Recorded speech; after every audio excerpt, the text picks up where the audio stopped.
আমরা যারা ৮০ থেকে ৯০ দশকে বড় হয়েছি আমরা হয়তো বিশেষ কিছু ছিলাম না, কিন্তু আমরা সত্যিই ভাগ্যবান ছিলাম। মনে আছে ৪ রঙের কলমের সব বোতাম একসাথে চাপার চেষ্টা, দরজার পেছনে লুকিয়ে কাউকে ভয় দেখানোর প্ল্যান, আর মনে হতো চাঁদটা শুধু আমার সাথেই হাঁটছে। স্কুল মানেই দৌড়াদৌড়ি, ক্লাসে কলম খেলা, কাগজ ছোড়াছুড়ি।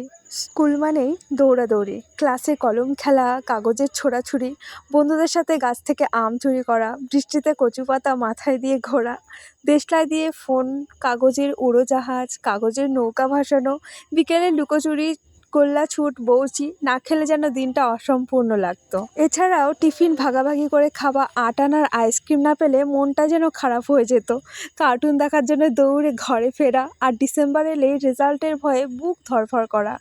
আজ সব আছে, কিন্তু সেই আনন্দটা কোথায় যেন হারিয়ে গেছে। সত্যি আমরা সাধারণ ছিলাম, কিন্তু আমাদের শৈশবটা ছিল অসাধারণ।